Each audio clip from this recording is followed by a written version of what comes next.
Hi, this is Hasan from Karachi. So आज हम बात करेंगे कि आपको एफ वन क्यों देखनी चाहिए और मैं एफ वन क्यों देखता हूँ। तो उसका एक सिंपल आंसर है, to get the motivation of never giving up. It teaches you how you stand tall in your hard times, in your difficult times. So मैं आपको शॉर्ट स्टोरी बताता हूँ। जब 90s खत्म हो रही थी, 98 99, तो Mika Hakkinen was a dominating champion. But in last season 1999 there is a guy called Michael Schumacher, उसका नाम है, और he drive for Ferrari, Ferrari का ड्राइवर था। मतलब बहुत खतरनाक कंपटीशन दे रहा था Mika Hakkinen, but due to mid season injury तो वो बाहर हो गया। और अरविन एक ड्राइवर था, उसने आगे फरारी को चैंपियनशिप की तरफ लेके गया, लीड की उसने। But Mika Hakkinen again won the 1999 championship season. But अगला सीजन सबको पता था कि माइकल शूमाकर ही जीतेगा। तो हुआ ये कि जब अगला सीजन आया तो Michael Schumacher von that season with Ferrari. 2001 आया, फिर दोबारा माइकल शूमाकर जीता। 2002 आया, फिर माइकल शूमाकर जीता फरारी से। 2003 आया, तब भी माइकल शूमाकर जीता। 2004 आया, आपको सोचते कौन जीता होगा? Yes, Michael Schumacher. But in 2005 something changes, Michael Schumacher नहीं जीत पाया। उसको कंपटीशन किसने दिया?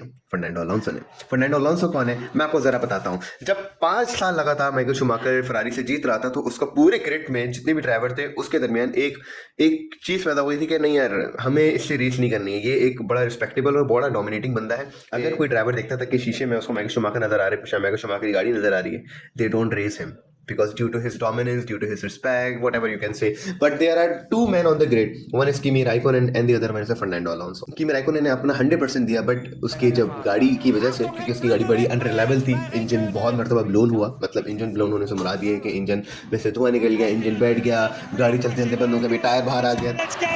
He just misses the VAR, and I said he should have pitted. I told you he would have got a podium if he pitted. There's a one man Fernando Alonso. He was a young guy जिसने एक चीज सोच ली थी कि मैंने उसको हराना है no matter what. उसने 2003 से शुरुआत की। 2003 में उसने अपना पहला पोल पोजीशन लिया। 2004 में भी ट्राई किया, बट नहीं हो पाया। But in 2005 he was all prepare with his teammate Giancarlo Fisichella, और ये दोनों ड्राइवर थे एक टीम के जिसका अंदर रेनो, उसका अगर आपके रेनॉल्ट अगर आप हैं, बट इसका असल प्रोनाउंसिएशन है रेनो।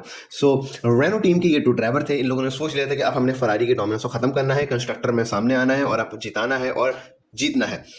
तो Fernando Alonso he was all prepare, क्योंकि वो प्रिपेयर हो चुका था। अगर आपको मैं एक क्लिप दिखा रहा हूँ, ये आप देख सकते हैं, ये सामने फरारी गाड़ी है और ये फर्नांडो अलोंसो की गाड़ी है। ये दोनों ये 130R एक आगे टर्निंग आती है। किस तरह से फर्नांडो अलोंसो ने बिना किसी डरे हुए, बिना इतना बड़ा रिस्क लिया और उसको ओवरटेक कर लिया 130R eight 180 miles per hour, यानी कि about approximate 300 kilometre per hour की स्पीड पे।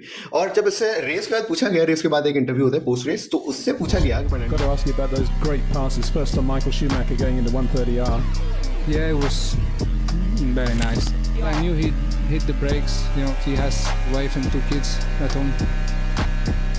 30 oh my word! And Alonso having none of it. 180 miles an hour around the outside of the 130R corner. I've never seen anything like it. Enormous bravery by